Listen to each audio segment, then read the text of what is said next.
Madame, monsieur, bonjour et bienvenue dans ce 13h. À la une, la semaine mondiale de la santé, célébrée un peu partout, consacrée à la promotion de la santé. Elle a lieu chaque année le 7 avril. Différentes actions sont mises en place, notamment par la ville de Mamoudzou à Mayotte. En ce mois de Ramadan, la ville et le centre communal d'action sociale ont mis l'accent sur le Ramadan et la santé en ciblant par exemple les personnes hypertendues. Des ateliers qui étaient organisés aujourd'hui à la MJC de Mamoudzou. On en parlera aussi de ce qui est organisé au lycée polyvalent de Kaweni avec le proviseur adjoint. Solidarité, partage, spiritualité, le mois de Ramadan, un mois aux mille et une vertus, occasion de se retrouver en famille, entre amis, voire lors des foutaries populaires organisées dans les villages. À cette occasion, les invités venus d'un peu partout partagent le repas préparé par les habitants du village qui reçoit. Nous irons à Bouéni, ça sera notre œil dans le rétro. La santé et le Ramadan au cœur de l'action mise en place par la mairie de Mamoudzou et le centre communal d'action sociale de la ville dans le cadre de la journée mondiale de la santé. Toute la matinée, des stands et autres ateliers attendaient les visiteurs à la MJC de Mamoudzou. Si l'opération concerne tout le monde, eh bien, ce sont surtout celles et ceux souffrant de diabète, voire d'hypertension qui étaient visés. Le but étant de leur éviter des complications. Alda Alidi, Youssouf Ahmed Matoir. Quelques étirements, du yoga et des activités douces. Oui au sport en période de Ramadan, mais attention aux abus. Abuser un peu, c'est d'exposer le corps à la blessure déjà et d'être très fatigué si on le fait avant le ftar, d'être très fatigué et de provoquer aussi des indigestions. Elles sont venues entre copines pour réapprendre les bases de la nutrition saine, couplée aux jeunes. Pendant la période de Ramadan, on mange gras. On ne privilégie pas les fruits. Donc on vient ici pour leur sensibiliser, surtout les personnes âgées. Aujourd'hui, je pourrais m'acheter une pomme pour manger. Demain, une petite orange. Mais tous les jours, c'est pas possible. Je n'ai pas les moyens d'acheter ça tout le temps. J'ai besoin d'une aide. Des réponses existent aussi pour accompagner les familles à travers des aides dispensées par le CCAS depuis maintenant 2 ans. L'accompagnement se fera aussi dans un deuxième temps puisque nous avons des aides exceptionnelles au CCAS pour accompagner la population. Ces journées nutrition et santé sont plus que nécessaires durant le Ramadan, car malgré les restrictions, beaucoup se livrent à des excès alimentaires et autres une fois le soir venu.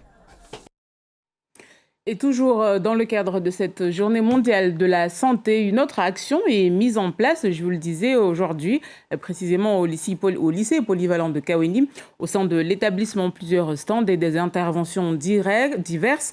On en parle tout de suite avec Philippe Nico, proviseur adjoint du LPO de Kaweni. Bonjour. Alors, plusieurs interventions et des intervenants sont donc attendus toute la journée. Cette journée dédiée donc à la santé. Quel objectif recherchez-vous ici pour le lycée en tout cas ? Eh bien, pour le lycée, cette journée mondiale de la santé nous permet de tisser du lien avec toutes les associations locales.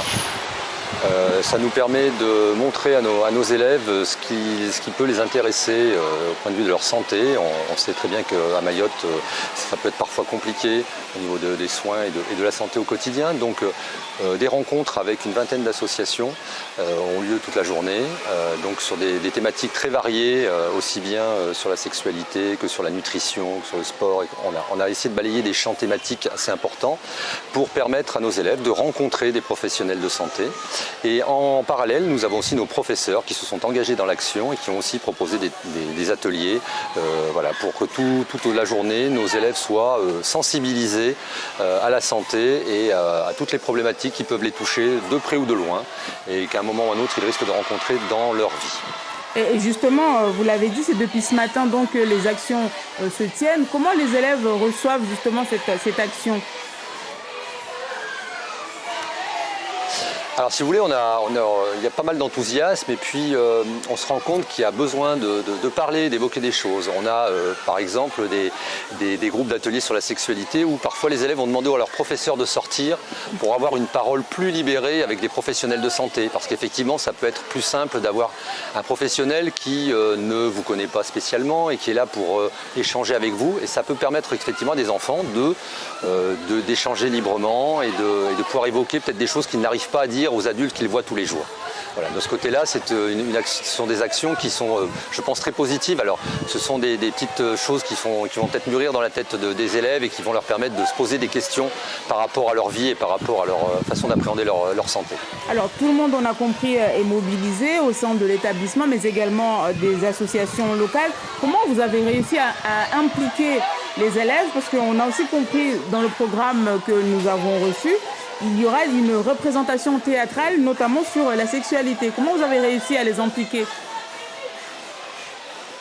Tout à fait. Eh bien, on a la chance d'avoir des professeurs qui sont très engagés. Et nous, le samedi matin, nous avons un atelier théâtre. Et les élèves ont écrit un scénario parlant de sexualité à leur manière, avec leurs mots à eux, en mélangeant le français et le shimaoré. Et donc, ils vont nous présenter tout à l'heure cette petite pièce de théâtre qui dure une vingtaine de minutes et qui servira de clôture à notre manifestation. Donc, c'est aussi une façon pour les élèves de s'emparer de leurs problématiques, de parler de choses qui les touchent de près. Et je crois que c'est aussi l'essentiel de notre journée, c'est vraiment par rapport à ça. C'est que les élèves sortent de là avec des questionnements et des envies et souvent des choses que nous pourrons aller chercher des réponses à droite, à gauche. Et c'est surtout ça qui est important. Merci beaucoup Philippe Nico d'avoir répondu à nos questions. Je rappelle donc que cette action se déroule toute la journée dans le lycée polyvalent de Kaoni. Merci à vous. Et merci également à Saïd Mouandji pour la réalisation de ce direct. En bref, suite à une panne sur le site Parcoursup hier après-midi, décision a été prise par les autorités de prolonger de 24 heures les délais pour finaliser les dossiers et compléter les vœux sur la plateforme. Les lycéens de terminale et les jeunes en réorientation ont de ce fait jusqu'à demain 23h59 pour faire le nécessaire quant à la suite de leurs études supérieures. En bref, toujours, l'administration fiscale qui a dévoilé le calendrier pour la campagne de déclaration de vos revenus 2021, la campagne pour cette année donc, pour la déclaration des revenus en ligne. La date limite pour Mayotte est fixée au 8 juin prochain et pour les déclarations des revenus sur papier, le délai est fixé au 19 mai. Depuis plus d'un mois, les médias sont focalisés par ce qui se passe en Ukraine. On en oublierait presque le reste du monde, notamment au Mali, en Afrique, où un massacre pourrait avoir été perpétré à Moura, au centre du pays, il y a de cela 2 semaines. Et il serait tout aussi meurtrier que celui de Boutcha en Ukraine, dont tout le monde en parle. Les autorités maliennes assurent de leur côté avoir tué 203 djihadistes, mais des témoignages d'habitants évoquent plutôt de meurtres de civils par des soldats noirs et des soldats blancs. Explication Anne-Claire Poignard, Nicolas Bertrand et Fabien Fougère. Dans cette région isolée du centre du Mali, l'armée malienne traquait officiellement des djihadistes. Entre le 23 et le 31 mars, elle déclenche une opération dans le village de Moura en proie à des groupes armés. Selon les autorités, 203 terroristes ont été tués, 51 suspects interpellés. Dès que les forces sont arrivées, elles ont été prises à partie par les terroristes qui étaient en réunion. Et ça en est suivi de combats très violents. Mais selon des témoins sur place, des civils auraient été exécutés, des habitants visés par des soldats maliens, mais aussi par des hommes blancs. Nos témoins décrivent tous à la fois des soldats étrangers, qu'ils disent être russes, ainsi que l'armée malienne, comme s'étant engagée dans des exécutions sommaires qui auraient ciblé jusqu'à 300 personnes. Les hommes de Wagner sont-ils intervenus à Moura ?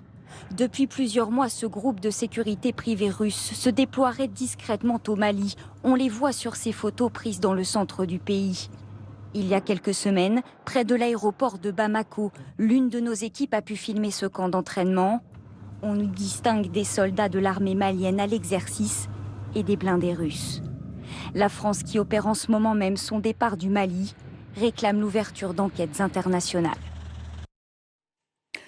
L'Ukraine, considérée comme le grenier à blé de l'Europe, est frappée par la guerre, comme vous le savez. Conséquence, les cours du blé s'envolent et cette fois-ci, cela est lié donc à l'arrêt des exportations de la Russie et de l'Ukraine. La marine russe empêche en effet tout bateau de sortir de la mer Noire, bloquant ainsi les cargaisons ukrainiennes. L'Ukraine exige que le blé produit ne soit destiné qu'à sa population. Marc de Chalvron. Dès la sortie de la ville de Mykolaïv, les grandes plaines agricoles du sud de l'Ukraine, transformées en champs de bataille. Des missiles plantés dans la terre un peu partout et même, un peu plus loin, les restes d'un hélicoptère russe abattu par l'armée ukrainienne il y a 2 semaines, au milieu de cette plantation de blé. Comment peut-on imaginer quelque chose comme ça? C'est impossible. Et c'est difficile en plus, car il y a toujours des missiles chargés à l'intérieur. Comment les agriculteurs ukrainiens peuvent-ils assurer leur production en ces temps de guerre? Grâce à Dieu, il a plu enfin. C'est bien la seule bonne nouvelle récente pour ces 2 paysans. Pendant 2 semaines, ils n'ont même pas pu accéder à leurs champs. Les soldats russes étaient stationnés juste à côté. Ils n'arrêtaient pas de tirer. Sans cesse, ils tiraient. C'était terrible. Si cette parcelle de blé a bien été plantée en novembre dernier, ce n'est pas le cas de leurs autres terres aux alentours, qui pourraient même ne pas être cultivées.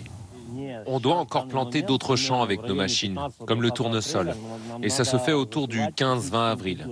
Et pour cela, on doit avoir du diesel et des graines. Or, l'essence est rationnée en ce moment en Ukraine et la citerne est vide.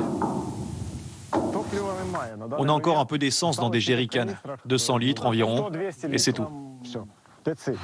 L'Ukraine est l'un des greniers du monde, le 5e pays exportateur de blé. Voici les principales régions agricoles du pays. Beaucoup ont été ou sont toujours touchées directement par les combats. Conséquence, le gouvernement ukrainien parle de 30% de production de blé en moins en 2022. Et ce n'est pas le seul problème. Nadia Ivanova est productrice et exportatrice de matières agricoles. Regardez, là-bas, ce sont les silos de blé du port de Mykolaïv. C'est d'ici d'habitude que la marchandise est exportée, mais le port est totalement à l'arrêt. Les bateaux ne peuvent plus sortir. À cause de la guerre, on n'a plus d'accès à la mer Noire. Les navires de l'armée russe bloquent les entrées et les sorties.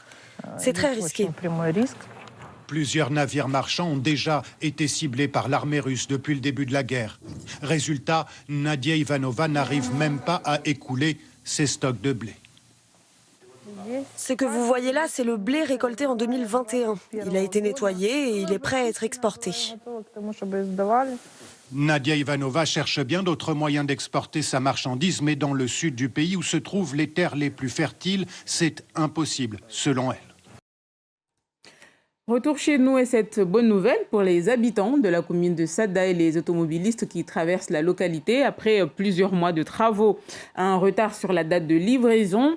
Le pont de Mangajou est enfin fonctionnel. Les automobilistes peuvent circuler librement sur les 2 voies depuis aujourd'hui. L'ouvrage a coûté plus d'1,5 million d'euros. Et en ce mois de Ramadan, des foutaris populaires ou maftarishio sont organisés dans les villages, voire les quartiers, histoire de réunir la population et des invités venus d'autres localités autour d'un bon repas. En général, tout le monde met la main à la pâte pour la préparation des mets proposés au menu pour la rupture du jeûne. Dans notre rubrique L'œil dans le rétro, on vous propose de revivre le foutari du village de Bouéni de 2013. Un reportage signé Papino Zaidani et Daniel Abdou. Début d'après-midi, les femmes sont au fourneau et préparent ce qui sera dégusté lors du foutari au crépuscule. Comme à l'accoutumée, la cuisine du repas du jeûne se fait en commun et aux délices des meilleurs plats locaux. Pour ce grand foutari, on a fait tous les repas maoris, tout, sans exception. Ça, on appelle ça moguapiki. On va manger ça. Comment on le prépare ça, ce plat? Ça, c'est le manioc qu'on avait fait sec. Après, on a bouilli. Après, on a mis du coco et du poisson. Les hommes ne sont pas en reste pour la préparation du foutari et eux aussi mettent la main à la pâte. Et ces hommes sont des fins connaisseurs en la matière. Nous, les Maoris, on est des spécialistes du kangué. Et le kangué, même pendant le mois de Ramadan, on peut le faire. Le sel, on le reconnaît par l'odorat. C'est comme chez les chefs cuisiniers ici, on le reconnaît par l'odorat. Et quand la viande est bien cuite, quand on regarde, la viande se détache des os. Et sincèrement, il y a des spécialistes pour ça. À quelques minutes de la rupture du jeûne et du grand repas, tout est minutieusement installé pour que chaque invité puisse prendre part convenablement au futari. On a tout ce qu'il faut là, c'est tous les repas qu'on peut avoir à Mayotte, on le retrouve en principe sur ces tables, ces grandes tables réservées au grand public. C'est aussi un moment de retrouvailles. De retrouvailles, de recueillement, de prière, de tolérance, de tout ce que le musulman doit faire on pense aux morts, on pense aux plus démunis. On pense à ceux qui ne peuvent pas manger pendant ce mois de Ramadan. Donc tout le monde est invité ici. 17h55, l'appel à la prière de Maghrib marque la fin du jeûne et le début du futari. Pour ce repas, près de 400 invités ont pris part à ce qui restera toujours un moment de saveur, de communion et d'harmonie. Et voilà qui met un terme à cette édition. Merci à vous de l'avoir suivi. Tout de suite, place publique.